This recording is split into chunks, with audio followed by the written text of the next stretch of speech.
Okay, this is the first video I've ever made, and I'm nervous, and I have fans going in the background, air conditioners running, and you know the production quality is going to suck. I apologize for that. I've never done this before, and I have a lot more respect for the people that do make videos like this. So, okay, I want to start out by saying that what happened to George Floyd was, it was truly horrific. No man should ever have to go through, should ever have to experience the torture and turmoil that man experienced in the last few minutes of his life.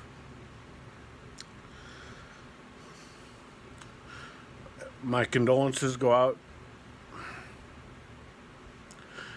to his family and his friends, and to everybody that sincerely feels his pain.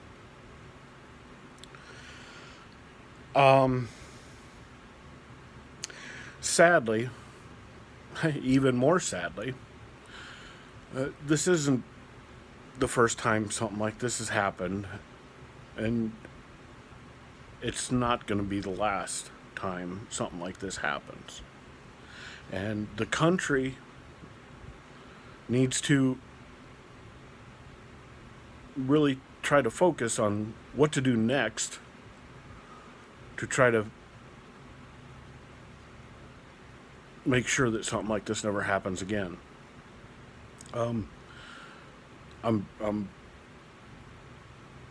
on the internet. I always see people that are quick to point out problems, but are absolutely silent when it comes to solutions. And I really, honestly, strongly feel like I do have a solution. I really do feel like I have a solution. Now, let me start out by saying that they're talking about, reforming and police reform and what accountability for police officers, better training for police officers, evaluations, maybe even as far as psychological evaluations to see if they're prone to violence and stuff. And I like the idea that people are putting their minds together to try to figure something out.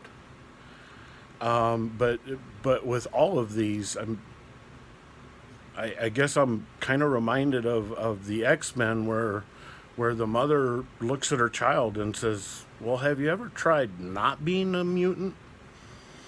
I don't think you are gonna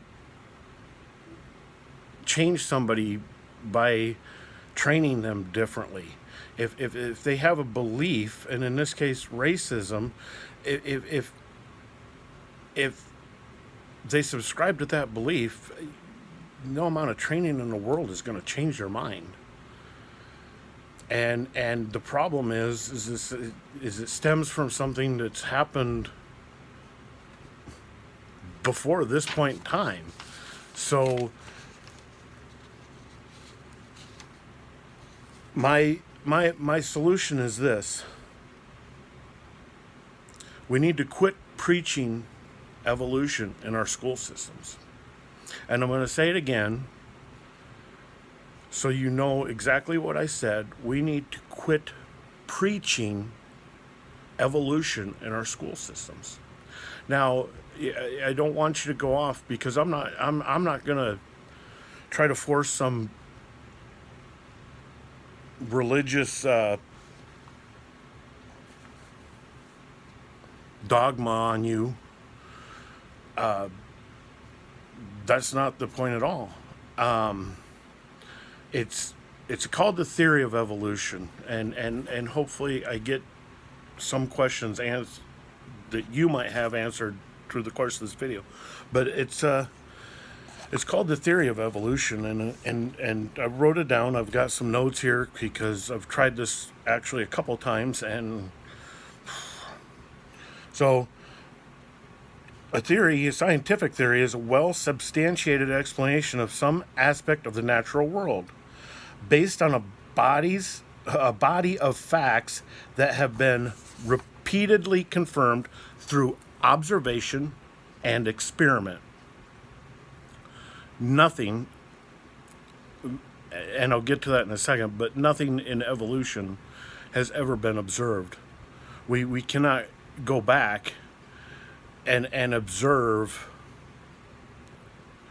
a caveman evolving from a monkey. Okay, we can't observe it, and so right there, that should be a big red flag to you that maybe there's something wrong here. I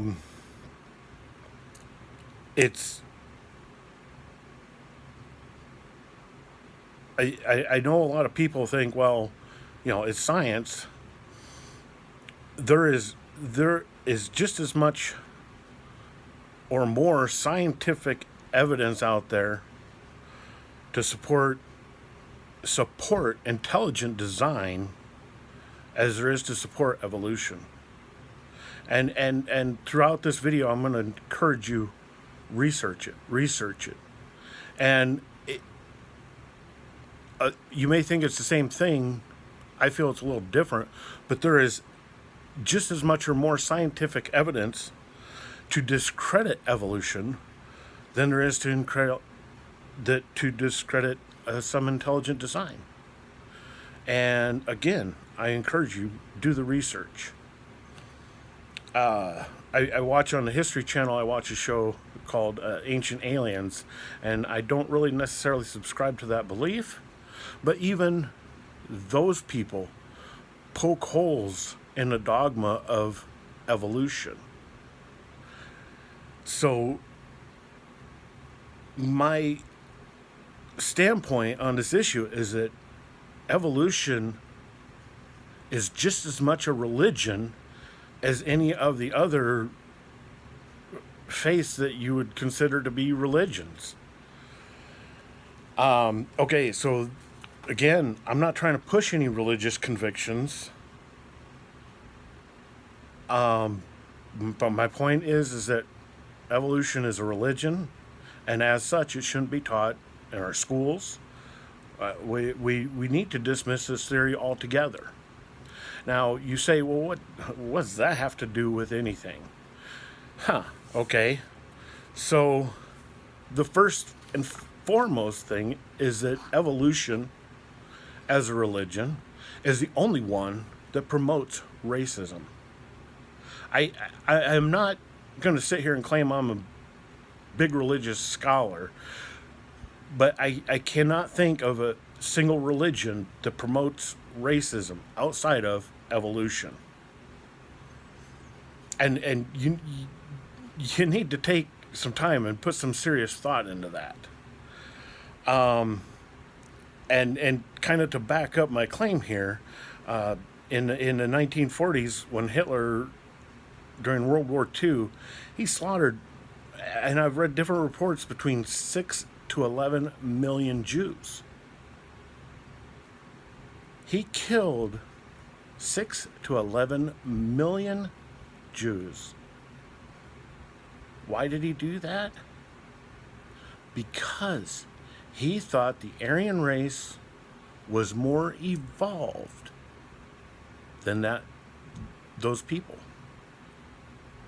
He thought it was entirely evolution that caused that terrible incident in the history of the world. More recently, and a lot closer to home, the slave trade. People were chained, beaten, sold like livestock, and treated inhumane. And you say, well, what justification did they have to do that? Evolution is what, because people thought they were more evolved than the slaves. And even after that, I think they said that slaves were only worth 1/3 of a person. And it all stems from evolution.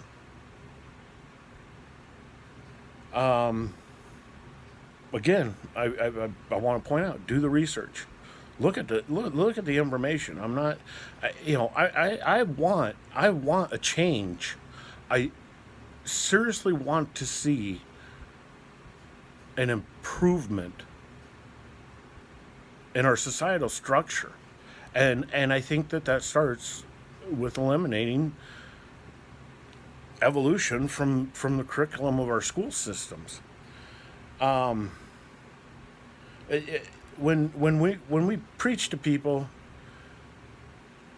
that they evolved from animals, we can't expect them to act any better than animals. When we preach to people that they come from animals, it takes away the value of life. It really does. And I'm not saying you can't have value and believe in evolution, but I'm saying if you accept evolution, then you are certainly more likely to assume you have less value. And if somebody assumes that their life doesn't have any value, we can't expect them to have any value over anybody else's life. One of the interesting things, I actually saw this on a program last night, and this is, science will tell you that putting arsenic in someone's tea is going to give them a very bad day. But science won't tell you whether you should or should not put that arsenic in somebody's tea. Okay? That is a moral situation, and it's not taught to anybody through evolution. I don't want to try to push some religious conviction on you, but from the 1920s to the 1960s, I'm going to say, the thing is that there was this false dichotomy, and I've seen it, that put evolution against religion. If you were religious, then you didn't believe in evolution, and if you believed in evolution, then obviously you were lacking something religiously. And so it was these religious people that fought tooth and nail trying to get evolution expunged from the education system, and to keep school prayer and things like that in there. And I think they kind of took that backwards, because I think if they would have attacked evolution from a more scientific viewpoint, it probably wouldn't be around today. And there's some things there that I'll get to. But in the 1960s, when they removed prayer from schools, then the only religion that left was evolution, that was taught to the masses. And at that point in time, or from that point in time on, you see a steady decline in things like divorce, crime, abortion. And so again, I think you need to look at the correlations there and make a determination based on the information that you find. And again, I say do the research. Do the research. This false dichotomy between religion and science, a extremely recent event. Elon Musk with SpaceX, they just launched 2 astronauts up to the International Space Station. There's a ton of science there. I don't deny any of the science that's involved in that. I don't understand it, but I don't deny it.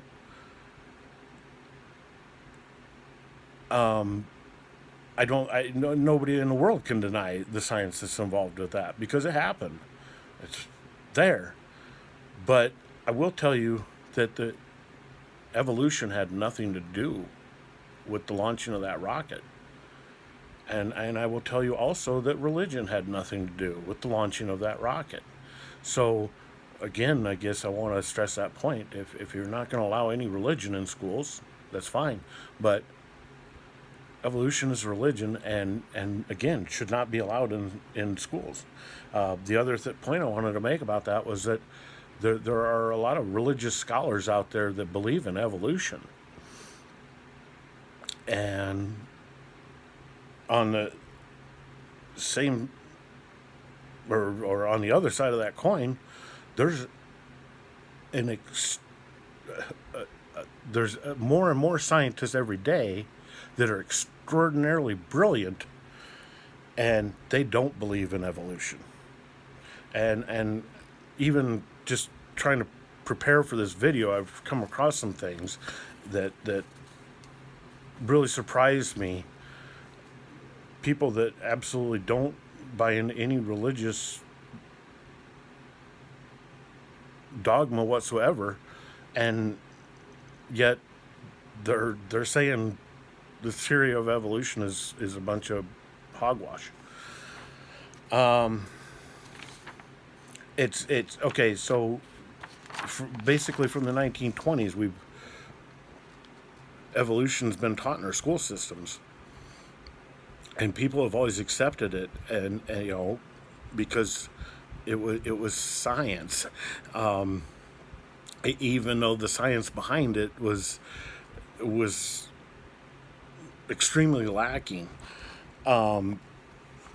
because of that false dichotomy again of that if you're religious, then you don't believe in science, and if you believe in science, then obviously you don't have any religious values. A lot of the information that you find out there that tries to discredit evolution, or in my mind does discredit evolution, a lot of that information comes from people with religious backgrounds and trying to promote creationism and God and intelligent design, or whatever you want to call it. What I'm telling you is, when you see information like that, don't discredit it because they're religious. I see that a lot. It's like, well, oh, you're a Christian. Oh, well, you're a science denier. No. I just deny this pseudoscience involved with the theory of evolution. So ignore, if you run across one of these situations, I want you to ignore, if that's what you want, ignore the religious stuff, but listen to the parts where they discredit evolution, because it's significant. It truly is significant. And again, I'm saying the information is out there, but because it's been accepted for so long, and nobody has really tried to fight it, and the people that have tried to fight it, are science deniers, it is difficult to find information, but it is out there. I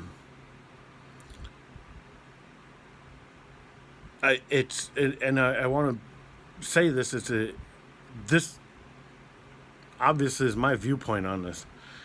And I've done thousands and thousands and thousands of hours of research into this. I really honestly have. Everything from watching shows like Ancient Aliens and videos, and my information has come from a lot of that religious background. But in my research today for this video, I've found some other information, and I'll post a link and I'll explain that. But like I say, this is my belief, and I've done the research, so I'm not going to be baited into a debate about this. It's not up for debate for me. Okay, you can say what you want.